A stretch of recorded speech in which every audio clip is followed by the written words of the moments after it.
Plus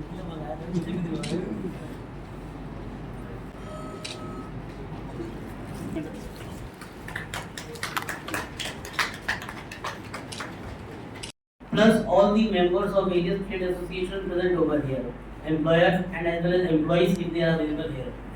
देखिए ESIC का as a corporation as a whole अगर मैं बात करूँ, ESIC का हमेशा से ये प्रयास रहा है कि जहाँ तक हो सके अपना जो एक सामाजिक सुरक्षा का दायरा है उसको जितना हो सके ज़्यादा से ज़्यादा बढ़ाया जाए।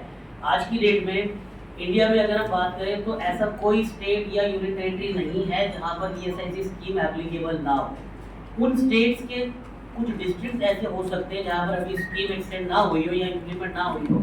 जैसे अगर हम पर्टिकुलर JNK की ही बात करें तो आज की डेट में JNK में हमारे जो फुल्ली इम्प्लीमेंटेड है, बाकी जो 12 डिस्ट्रिक्ट्स हैं 20 में से वो भी अनइम्प्लीमेंटेड या नॉन इम्प्लीमेंटेड नहीं है। वहाँ पर स्कीम अभी भी लागू है लेकिन केवल म्यूनिसिपल लिमिट्स में ब्रांच ऑफिस, और उसके अलावा स्टेट गवर्नमेंट की भी 8 डिस्पेंसरीज है। एक आपकी बड़ी पटना में ही है, बाकी 4 कश्मीर डिवीजन में है, 4 जम्मू डिवीजन में है। मैं इनसे मिला भी था, मैंने एक एप्लीकेशन भी दी थी वहाँ।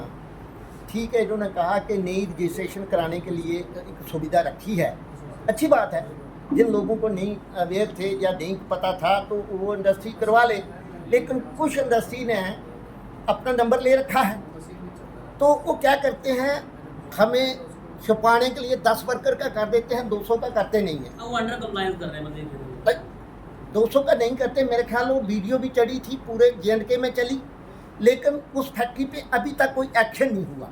वो अब एक्शन क्या हुआ, उन वर्करों को निकाला जा रहा है।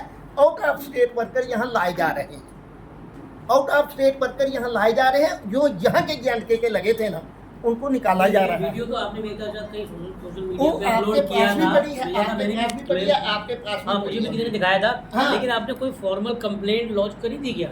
जैसे आपने ESI को की हो या PF कमिश्नर को की हो या लेबर कमिश्नर को की हो? भी दी है मैंने, चिट्ठी देखिए दी आपको। अगर कोई एम्प्लॉयर अगर अंडर कंप्लायंस कर रहा है या वेजेस को प्रॉपर बेनिफिट नहीं दे रहा है तो आजकल क्या है कि हमारे पास अगर कंप्लेंट आती है या तो डायरेक्ट आए या हमारे हेडक्वार्टर, क्योंकि आजकल देखिए इंस्पेक्शन बंद है, मतलब इंस्पेक्शन हम अपनी तरफ से नहीं कर सकते। हाँ।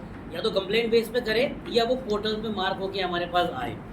अगर इंस्पेक्शन वहाँ पे हम करते हैं तो इंस्पेक्शन में हम देख सकते हैं कि एक्चुअल हेड काउंट करके उसके वर्कर कितने हैं, उसने रजिस्ट्रेशन कितने वर्कर्स पे करा रखा है और वो कंट्रीब्यूशन कितने वर्कर्स का फाइल कर रहे हैं। तो डिफॉल्टर एक्शन उसके खिलाफ लिया जाएगा, चाहे वो PF के अंदर हो चाहे ESI के अंदर हो, और जितनी उसकी बनेगी उसकी रिकवरी की जाएगी। उस फैक्ट्री में एक चीज़ है, एक तो प्रोविडेंट फंड का भी वो क्या कर रहा है, इम्प्लीमेंट नहीं कर रहा है, अपने पास ही लोगों का प्रोविडेंट फंड रख रहा है, वो उसके लिए नुकसान है। आज भी वर्कर लेबर कोर्ट में उसके गए हैं, आज भी पर्टिकुलर कॉन्ट्रैक्टर का है या हाँ आज भी गए हैं उनके worker. Jibran factory blade factory, आप उसको मुझे ना कॉन्ट्रैक्टर है या कोई फैक्ट्री है, लेबर कॉन्ट्रैक्टर है या फैक्ट्री है? फैक्ट्री है ये करने पीछे थल्ले। एक बार आप नाम नोट कर लो और उसका फाइल रिव्यू करा लेंगे। नर्मदा का सामने परले पास है, फाइल रिव्यू मैंने करा दिया, के सब कुछ दिया है।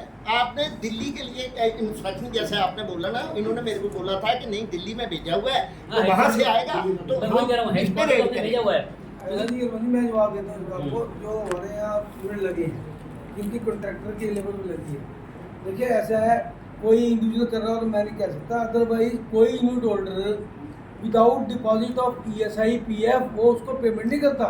मैं बताया तो जब तक वो ESI PF के चलान नहीं सबमिट करता और वो कंट्रीब्यूशन और वो पेमेंट नहीं करता। अगर कोई अकेला कोई इंडिविजुअल कर रहा है तो उसके लिए मैं नहीं कह सकता। देखो किसी को मेरी बात सुनो, अब कोई बीच में कर रहा है तो वो अपने भुगतेगा जब उसको डिपार्टमेंट वाले बोलेंगे। मैं तो देखो हम सबको नहीं ब्लेम कर सकते, नहीं सारे यूनिट ज्यादातर मैन पावर की केसेस नहीं होते हैं, क्योंकि देखिए जहाँ मैन पावर की एजेंसी हायर कर, मान लीजिए हमने भी हायर करी है, हमने अपने ऑफिस के लिए हाउस कीपिंग जो है आउटसोर्स किया हुआ है, तो हम जब हाउस कीपिंग कॉन्ट्रैक्टर को पेमेंट करते हैं, मंथली पेमेंट उसका बिल रिलीज करते हैं, उससे पहले जैसे ये कह रहे हैं हम PF का भी चालान लेते हैं, ESI का भी चालान लेते हैं। लेकिन होता क्या है, चालान भी ये प्रूफ नहीं है कि उसने पेमेंट आगे कर दी है।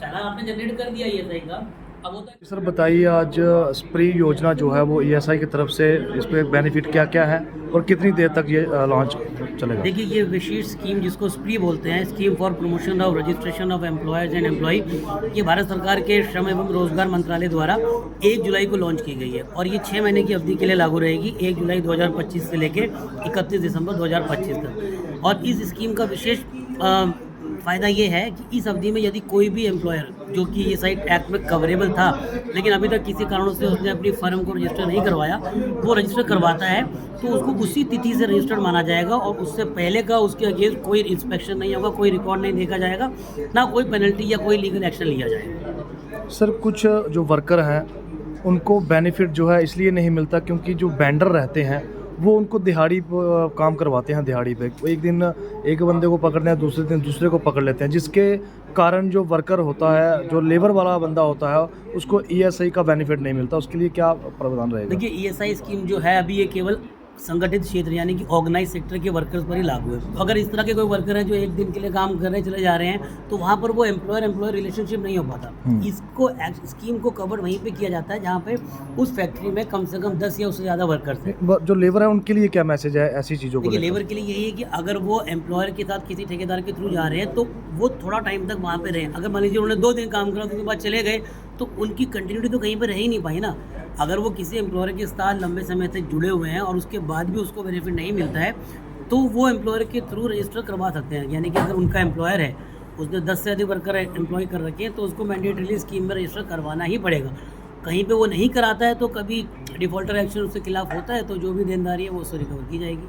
सर अगर लेबर को कोई जैसे घर में कोई इमरजेंसी, कोई बीमार हो गया, कुछ हो गया, अगर वो डायरेक्ट किसी प्राइवेट हॉस्पिटल में चला जाए विदाउट रेफर ईएसआई से, क्या उसका फंड होगा? देखिए, ईएसआई स्कीम के तहत जो भी मेडिकल ट्रीटमेंट के बेनिफिट है वो हम 3 तरीके से डिलीवर करते हैं। एक तो हमारे अपने हॉस्पिटल के थ्रू जो हमारा यहाँ पे बड़ी ब्राह्मणा में है, फिर हमारे जो एम्पेनल्ड हॉस्पिटल्स हैं उनके थ्रू, और जो हमारी अपनी डिस्पेंसरीज हैं। देखिए, अगर वो हमारे किसी पैनल के हॉस्पिटल में जाता है तो वहाँ पर उसको कैशलेस ट्रीटमेंट मिलेगा, वहाँ पे उससे 1 पैसा भी नहीं लिया जाएगा क्योंकि उन हॉस्पिटल के साथ हमारा टाई अप है। लेकिन मान लीजिए ऐसी कोई सिचुएशन है कि वो एम्पेनल्ड हॉस्पिटल में भी नहीं जा पाया, वो किसी नॉन एम्पेनल्ड हॉस्पिटल में जाता है तो उसको वहाँ ट्रीटमेंट पे अपना पैसा खर्च करना पड़ेगा। उसके बाद में वो रीइंबर्समेंट के क्लेम हमारे को सबमिट करेगा तो उसमें जो भी पैकेज रेट्स है उसके हिसाब से उसको बिलों का भुगतान हो जाएगा। सर बड़ी ब्राह्मणा में ईएसआई हॉस्पिटल में जो है यहाँ पर मेंबर पार्लियामेंट के कुछ सदस्य आए थे, उन्होंने जो है यहाँ पर बेड्स को बढ़ाने की जो है अपील की है, कब तक वो हो जाएगा? देखिए, वर्तमान में ये जो हमारा हॉस्पिटल है बड़ी ब्राह्मणा का, ये 50 बिस्तरों वाला है, 50 बेड हॉस्पिटल है, लेकिन जो ये अपग्रेडेशन इसका 100 बेड तक होने का चल रहा है, हमारे हेडक्वार्टर से भी चल रहा है कॉरेस्पॉन्डेंट। उसमें जो दिक्कत आ रही थी कि यहाँ पे उस अपग्रेडेशन के लिए जितना लैंड रिक्वायर्ड था वो हॉस्पिटल के नज़दीक में नहीं मिल पा रहा है। क्योंकि यदि आप खुद सोचिए कि 50 बेड के बिस्तरों को हम 100 तक अपग्रेड करते हैं और 50 का यहाँ खोल देते हैं, 50 का 6 किलोमीटर तो कोई फ़ायदा नहीं होगा। वो कनेक्टेड होना चाहिए ना, उसी प्रेमिसेस में आप उसको 100 बेड तक अपग्रेड करें। डिस्पेंसरी है साथ में एक काफ़ी बड़ी। हाँ, वो एक मेरे संज्ञान में लाया गया था कि यहाँ पे जो डिस्पेंसरी है उसका लैंड अगर हम बात करें स्टेट गवर्नमेंट से और वो हमें हैंड ओवर हो जाता है तो उस कॉम्प्लेक्स को हम 100 बेड के अपग्रेडेशन के लिए यूज़ कर सकते हैं। तो उस दिशा में मैंने बात करी है कि हम कॉरेस्पॉन्डेंस करेंगे और अगर हमें वो लैंड मिल जाता है तो definitely will take up that matter.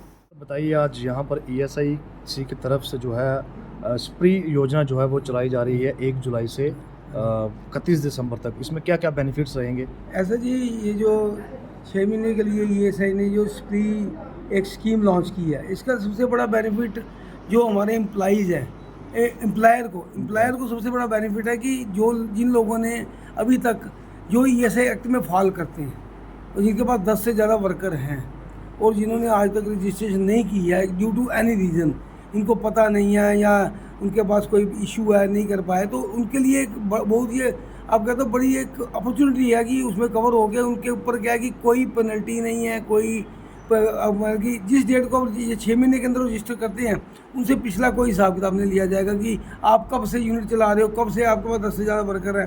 तो मैं कहता हूँ इससे अच्छा मौका हमारे एम्प्लॉयर को नहीं मिलेगा।